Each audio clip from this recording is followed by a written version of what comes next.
Bonsoir à tous. Éclairage cette semaine sur l'Équateur où aura lieu le second tour des élections présidentielles le 11 avril.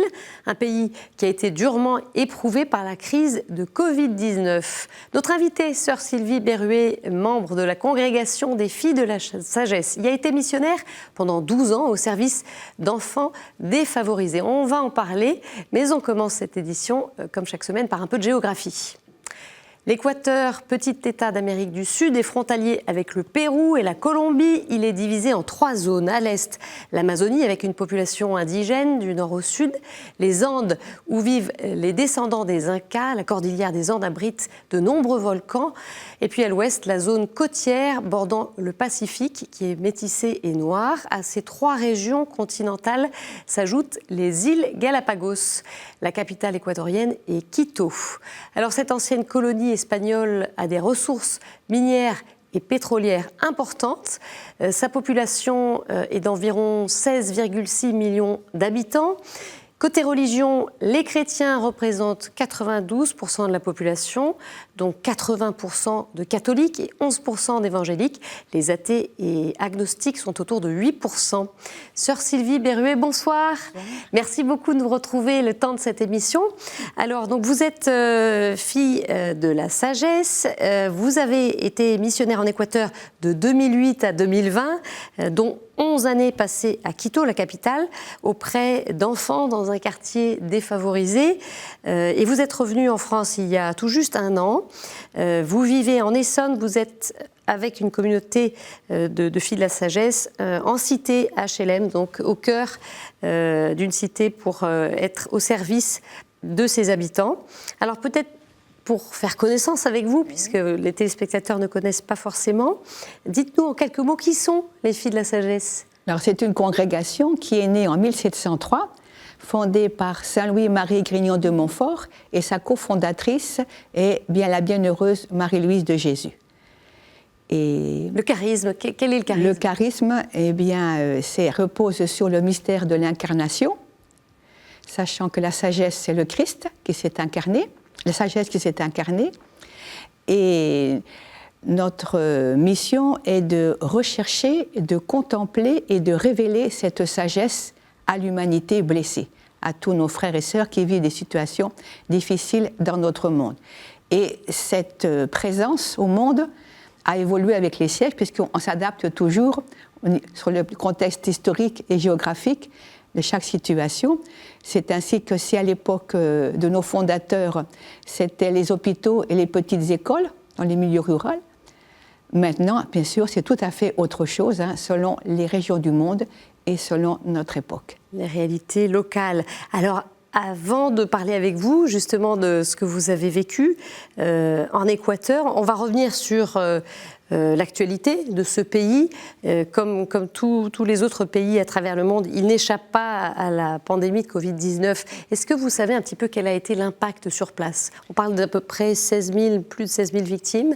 Mais c'était très fort, surtout au début. Il y a eu un débordement. Je me souviens avoir vu des photos à Guayaquil, qui est la plus grande ville et une ville un port. Et on voyait des dizaines de morts dans les rues, parce que le préfet de l'époque, de ce lieu, n'arrivait pas à faire face à la situation. Les hôpitaux n'étaient pas en capacité. Tout à fait. Donc après, ça s'est un peu amélioré, mais la situation demeure très dure, au point que le couvre-feu, l'année dernière, a été décrété de 14h de l'après-midi jusqu'au lendemain. C'était un couvre-feu qui couvrait une grande partie de la journée. Donc difficile avec évidemment les impacts sociaux qu'on peut imaginer. On va revenir aussi sur une autre actualité qui a touché le pays. C'était il y a quelques semaines avec des mutineries dans les prisons qui ont fait des dizaines de morts. L'Église a demandé une réforme du système pénitentiaire. Qu'est-ce qu'elles illustrent, ces violences, par rapport à ce pays ? Bien, une violence qui est présente, qui est à fleur de peau. Parce en octobre 2019, il y a eu un soulèvement de la population pendant une douzaine de jours. Voilà, il y a eu des mouvements sociaux. Très, très forts, oui. Beaucoup de violence s'est exercée. Il y a un ras-le-bol qui va croissant. Si au départ, il y avait le problème des retraites, là-bas aussi, dans ce pays-là, il y a eu de fortes manifestations et qui a dégénéré, parce qu'il y avait aussi des lois que le gouvernement voulait instaurer des lois sur les mines, hein, sur toute l'exploitation pétrolière ou minière, et que le peuple refusait, puisque c'était au détriment de la vie des populations. Ce qui fait que ça avait déclenché une forte mutinerie nationale, hein, mais qui a fait que je comprends le contexte que s'est produit ensuite dans les prisons. Je ne sais pas qu'est-ce qui a déclenché dans les prisons ces mutineries, mais c'est dans un même mouvement de toute la population qui a un ras-le-bol de ce qui se vit actuellement, de la pauvreté, des inégalités sociales, de la corruption, qui a dû déclencher cette violence. Alors, depuis 2009, le projet Pour que tous aient la vie, qui a été lancé par les Filles de la Sagesse, accompagne des enfants en difficulté scolaire dans un quartier populaire de Quito. Racontez-nous un petit peu quelle est la démarche. Alors, la démarche était donc de permettre à ces enfants qui sont dans une école publique où le niveau est très bas, leur permettre d'avoir plus de chances, hein, de pouvoir faire leur scolarité, permettre de les aider dans les matières essentielles, hein, et permettre beaucoup plus, parce que c'est beaucoup plus qu'un soutien scolaire. Le projet a évolué durant toutes ces années, il s'est amplifié, il s'est transformé, il s'est amélioré. C'est ainsi que nous avons pu avoir du personnel professionnel, hein, comme une psychologue, et aussi avoir beaucoup de bénévoles laïcs qui ont collaboré, des étudiants. Ça a été une belle expérience intergénérationnelle parmi les bénévoles. Nous avons eu aussi des volontaires de la DCC qui sont venus participer. Et quand nous avions suffisamment d'argent, nous avons reçu des aides d'ONG, nous pouvions aussi proposer des visites médicales, un contrôle de vision, des soins dentaires, des sessions psychopédagogiques pour permettre aux enfants de développer le meilleur d'eux-mêmes, puisqu'ils se trouvaient, la majorité des enfants sont de familles monoparentales et de faibles ressources. Et c'était donc important de pouvoir donner des chances à ces enfants de pouvoir s'épanouir et avoir plus d'atouts pour leur futur. Alors, vous évoquiez l'appel à des professionnels, notamment de l'enfance. Vous avez intégré dans l'équipe une psychologue, Elena León. Elle nous explique quelles sont les difficultés rencontrées par ces enfants. On en parle juste après. Es decir, son chicos que se ven que no tienen nada, ¿no? A veces son catalogados como vagos, como ociosos, como que no quieren, pero en realidad hay una historia atrás, ¿no? No es que no quieren, a veces muchos tienen discapacidad o problemas de aprendizaje. Entonces, de alguna forma, el proyecto ayuda a que estos niños también no deserten del sistema educativo. ¿Por qué? Porque tienen un apoyo de alguien que te puede ayudar a reforzar el aprendizaje, a mirar que es posible y luego cargado de un buen trato.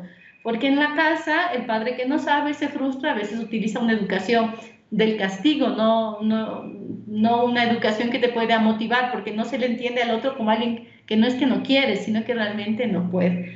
Y luego hay muchos niños que ayudan a sus padres a trabajar, ¿no? Se habla del trabajo infantil que se intentó en el país erradicar hace unos 10 años atrás, pero bueno, hoy las nuevas realidades marcan que los chicos a veces también están más seguros con la madre, que es vendedora ambulante, que a lo mejor en la casa. Entonces son como cosas muy difíciles de medir, pero si estoy con mi mamá en la calle, también cómo me estimulo para el aprendizaje. Entonces es un tema lleno de contradicciones.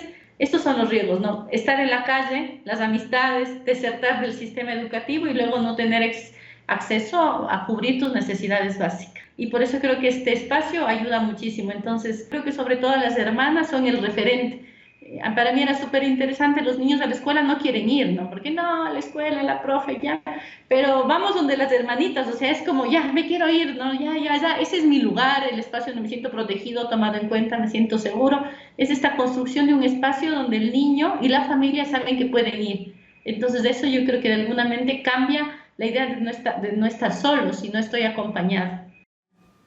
Voilà, une réaction, sœur Sylvie. Si, ben je crois qu'Hélène a très bien traduit tout ce qui s'est vécu et tout ce que cela a pu permettre. Bien sûr, à petite échelle, hein, puisque c'était une petite structure, mais si déjà il y a quelques enfants parmi eux qui ont pu développer leur potentiel, c'est déjà, je crois, beaucoup. Et vous en avez vu des enfants justement grandir, faire des études? Oui, tout à fait. Des premiers que nous avons reçus, après nous avons vu être étudiants, avoir un métier. Hein, est-ce que beaucoup d'enfants n'auront pas cette chance-là parce que, comme le disait Hélène, le contexte est tel, des parents qui n'ont pas été eux-mêmes scolarisés, qui ont un travail précaire, qui travaillent dans la rue, et depuis 1 an, avec cette situation de confinement total, fait que la situation doit être pire aujourd'hui pour ces enfants, pour ces familles. Et je sais que déjà, beaucoup d'entre eux ont décroché du système scolaire. Depuis le confinement ? Oui. Parce que, justement, il n'y a pas ce contexte. À la maison, on n'a pas d'Internet pour pouvoir recevoir les cours, tout ce qu'on peut avoir ici, chez nous, qu'il n'y a pas forcément là-bas. Donc, certains qui étaient en difficulté, cela les a mis en plus grande difficulté. Alors, Elena León parlait aussi d'une culture qui peut être aussi éducative, qui peut être punitive, avec des châtiments et pas forcément un encouragement. Racontez-nous un petit peu. Parce que beaucoup de parents eux-mêmes ont reçu cette éducation. Le châtiment corporel est très fréquent là-bas, surtout dans le milieu des Andes indigènes. C'est la pratique communautaire qu'ils ont. Et ce qui fait que ces parents qui ont reçu ce mode d'éducation le reproduisent sur leurs enfants. Donc avec Hélène, tous les ateliers qu'elle a pu faire avec les parents, ça leur a permis de prendre conscience que s'ils n'avaient pas été heureux, ils avaient souffert. Combien de parents se mettaient à pleurer durant l'atelier, libérant leur souffrance. Ce n'était pas la solution qu'ils pouvaient prendre avec leur enfant. Seulement, ça prend du temps de se défaire de mauvaises pratiques, de mauvaises habitudes. Donc, ces ateliers ont cherché d'aider les parents à prendre conscience de ça et à changer leur comportement eux-mêmes avec leurs enfants. Et vous, alors les sœurs, quel travail particulier vous faisiez avec ces enfants ? Alors, nous-mêmes, avec les laïcs, puisque nous n'étions pas forcément tous des professionnels de l'éducation, moi-même pour rien du tout, mais bon, selon les sœurs qui sont venues ici, et puis en collaboration donc avec ces laïcs, nous avons pu mettre en place, aider du moins, et en collaboration aussi avec l'école d'où ils venaient pour la plupart. Une école publique. Une école publique. Et avec eux, rencontrant ou le directeur ou la conseillère pédagogique pour qu'elle nous envoie les familles, les enfants qui avaient le plus besoin. Donc ça a été un travail, principalement de faire leur devoir scolaire, mais surtout de les aider à reprendre confiance en eux. C'était ça principalement, les aider à reprendre confiance et à travers les ateliers proposés par Elena, les aider à des exercices de concentration, d'écoute, faciliter l'expression orale, l'expression corporelle, pour qu'ils puissent s'épanouir mieux dans leur propre corps. Est-ce qu'il y avait des temps de prière, Alors, partage à ce niveau-là, oui, vous en tant que sœur ? Selon les moments, il y a eu des temps de prière, ou bien au moment des fêtes de Noël, de la Semaine Sainte, ce sont des moments très forts en Équateur, pouvoir justement en parler, exprimer ce que l'on vit, ce que l'on croit aussi. Nous avons pu faire ces exercices-là et ces temps de prière aussi, avant de manger, pour remercier le Seigneur, aller aussi à l'oratoire de la communauté pour un temps, pour ceux qui le voulaient. Qu'est-ce que vous avez en mémoire dans ces années passées avec ces enfants ? Peut-être des sourires, des visages ? Qu'est-ce qui vous reste aujourd'hui ? Oui, beaucoup de sourires et de visages, des câlins aussi là-bas. On exprime beaucoup l'affection, Et à l'époque, on pouvait le faire. Et puis surtout, on embrasse là-bas avec les bras grands ouverts. C'est pas une bise sur les joues. Donc c'est quelque chose qui est très expressif. Et donc, nous avons pu, ainsi je crois d'ailleurs que la petite vidéo que je vous ai envoyée peut le montrer aussi, comment ces enfants ont pu... On en voit quelques images là, oui. C'est ça, oui. Et surtout voir comment certains enfants donc, ont pu s'épanouir, être en meilleure relation avec leurs parents, les parents eux-mêmes avoir une relation plus harmonieuse avec leurs enfants. Ça a été quelque chose de beau, de fort. Et puis ce travail avec les laïcs aussi, avec les laïcs, avec des institutions, avec aussi... Avec l'église locale aussi ? L'église locale aussi, oui. Parce que pendant un temps, nous avons rénové notre maison, nous ne pouvions plus accueillir les enfants chez nous, et donc l'église locale, la paroisse, nous a prêté une salle pendant 6-8 mois, où nous avons pu être accueillis pour pouvoir continuer de donner des cours aux enfants. Aussi, on a lancé durant la messe plusieurs fois un appel pour que des gens viennent nous aider à être bénévoles. Enfin, il y a eu beaucoup de collaborations à différents niveaux et ça, c'était une belle réussite, je crois. Et de mobilisation aussi avec... C'est à ce niveau-là, oui, ça a été beau. Des personnes, une belle expérience. Dans l'entourage. Alors, est-ce que dans ce contexte effectivement compliqué de Covid-19, est-ce que les activités se poursuivent en ce moment? Malheureusement, ça a été suspendu puisque l'école étant arrêtée depuis un an, il a fallu aussi, on ne pouvait pas répondre à cette même demande. Une seule activité se poursuit, c'est l'aide alimentaire. Depuis au moins 4 ans, nous recevons une aide alimentaire d'un grand distributeur alimentaire de l'Équateur, où nous allons chaque semaine chercher des aliments, il y a un peu plus que ça même, et cela nous permet donc de redonner aux familles. Donc en ce moment, la situation est plus dramatique, c'est encore davantage nécessaire de continuer cette aide alimentaire. Et donc ce quartier qui se situe au sud. Dans le sud de la capitale. Le sud de la capitale. Tout à fait. On va parler aussi un peu avec vous de la vie de l'Église, puisque vous étiez rattaché à une paroisse dans votre quartier. Oui. Quel était un petit peu le visage de cette paroisse, les contacts aussi avec les fidèles? Oui, nous avons pu vivre parce que là-bas, la piété populaire est très répandue, ainsi que cela passe par des célébrations animées.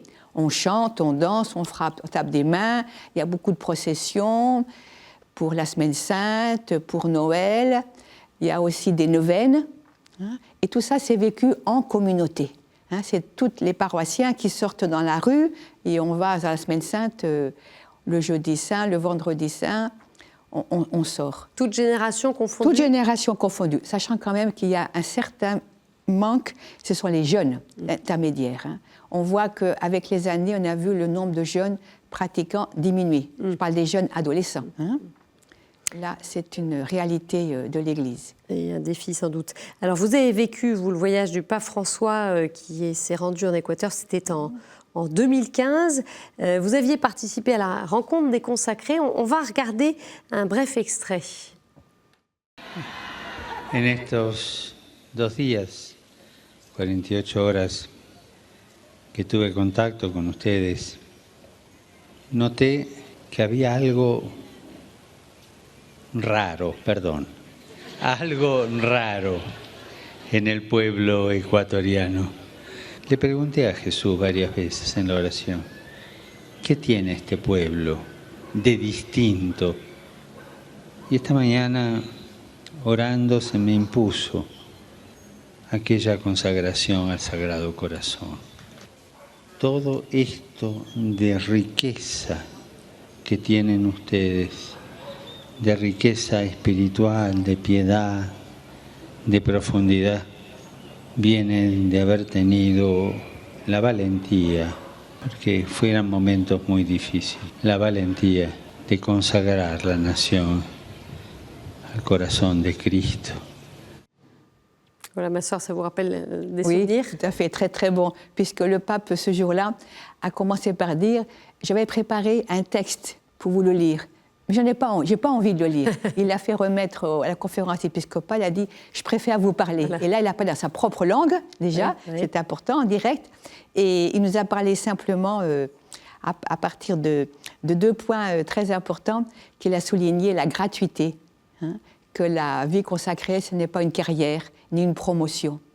Donc c'est important, et à partir des paroles de la Vierge Marie, faites tout ce qu'il vous dira, et l'autre, fais en moi, selon ta parole, c'était dire que Marie n'a pas été protagoniste, mais toujours, elle s'est remise entre les mains de Dieu, et donc cette gratuité, il faut que nous la vivions dans notre service. Et puis l'autre, c'était au niveau de souvenez-vous de vos racines. C'est-à-dire que nous venons de milieux populaires, c'était principalement pour les communautés indigènes, pour montrer que certains ont renié un peu leurs origines, mais il faut garder cette langue maternelle et ces coutumes maternelles. C'est là-dessus qu'il a insisté. Le pape qui a parlé aussi de la consécration de l'Équateur au Sacré-Cœur de Jésus. C'est quelque chose qui est important, qui est significatif aujourd'hui? Oui, à Quito même, il y a la basilique de Votos National et qui rappelle justement cette consécration. Et comme le disait le pape, c'est né dans un contexte de moments difficiles pour le pays. Il y a eu beaucoup de problèmes politiques et sociaux durant une quinzaine d'années, ce qui fait que le peuple avait toujours cette foi solide, en cette piété populaire et cette consacration au Sacré-Cœur. Par le président Moreno, c'était en 1874. C'est ça, tout à fait. Alors l'église, elle a été marquée par la figure de Monseigneur Léonidas Proano, qui fut évêque de Riobamba de 1954 à 1985. Voilà, c'est une figure qui est encore présente à l'esprit des chrétiens. Tout à fait. Monseigneur Proano, chaque année, oui. On rappelle. En quoi est-ce qu'il a été marquant pour le pays ? C'était un homme de terrain. Contrairement à l'église instituée, un peu les princes de l'église à l'époque, lui, c'était l'homme de terrain. On l'appelait l'évêque au poncho, parce qu'il portait le poncho des indigènes, simple. Et il a fait beaucoup pour redonner la dignité aux communautés indigènes qui étaient méprisées, maltraitées. Donc en proposant des émissions de radio pour qu'ils puissent s'alphabétiser, pour qu'ils puissent connaître leurs droits, améliorer leur culture. Vraiment, il a rendu la dignité à tout ce peuple indigène. Merci beaucoup, Sœur Sylvie Berruet, pour votre témoignage sur les chrétiens d'Équateur. Si vous souhaitez soutenir le travail des Filles de la Sagesse, leur mission, eh bien vous pouvez le faire à travers le site internet fdlsagesse.org. Et puis on poursuit cette édition avec quelques autres actualités dans le monde.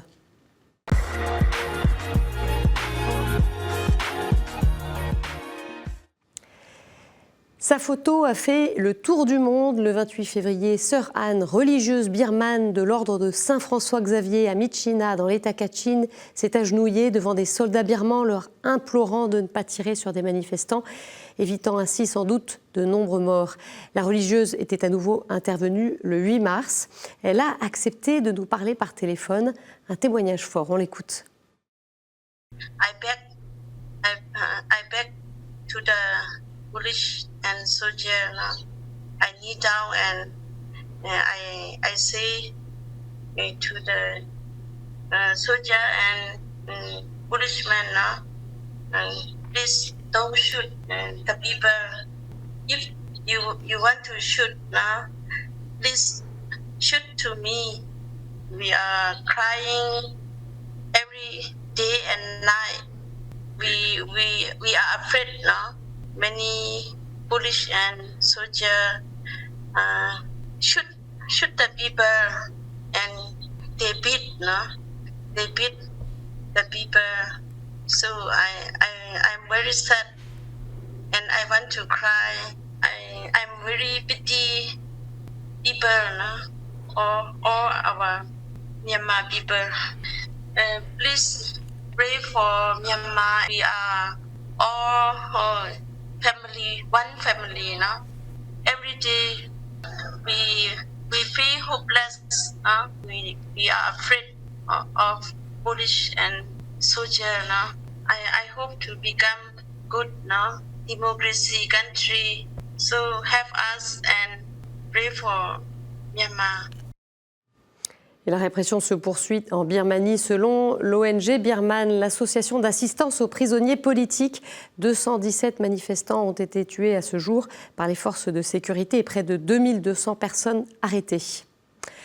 Il y a 10 ans débutait la guerre en Syrie, martyrisée et bien aimée, pour laquelle le pape François a de nouveau appelé les belligérants à déposer les armes. Un conflit qui a fait des centaines de milliers de morts et détruit une grande partie du pays. Dans un message pour ce temps de carême, Monseigneur Nassar, archevêque maronite de Damas, appelle les bonnes volontés à redonner le sourire aux enfants. Monseigneur Nassar souligne que le drame syrien se lit dans le regard des enfants, un regard qui exprime aujourd'hui l'angoisse, l'amertume et l'inquiétude. En Espagne, les évêques déplorent la légalisation de l'euthanasie le 18 mars par le Parlement. Ils veulent promouvoir l'objection de conscience des médecins. En revanche, au Portugal, la loi sur l'euthanasie votée le 29 janvier a été rejetée par la Cour constitutionnelle. Saisie par le chef de l'État portugais le 18 février, elle a estimé que les termes de souffrance intolérable et de blessure définitive d'une extrême gravité n'étaient pas suffisamment précisés. Les évêques du Portugal ont exprimé leur satisfaction après ce jugement. Prochaine étape, le réexamen de la loi au Parlement. Une découverte historique en Israël, des fragments d'un parchemin biblique vieux de 2000 ans ont été mis au jour. C'est ce qu'a annoncé le 16 mars l'autorité des antiquités d'Israël. Ils ont été retrouvés dans une grotte du désert de Judée dans le cadre d'une opération nationale visant à lutter contre le pillage d'antiquités, pratique qui s'est développée depuis la découverte il y a une soixantaine d'années des célèbres manuscrits de la Mer Morte. Et puis on termine cette édition par cette bonne nouvelle pour l'Église catholique en Irlande. Le Saint-Siège reconnaît le sanctuaire national de Knock comme sanctuaire marial international. En 1879, Knock fut le lieu d'une apparition silencieuse de la Vierge avec Saint Joseph et Saint Jean l'Évangéliste.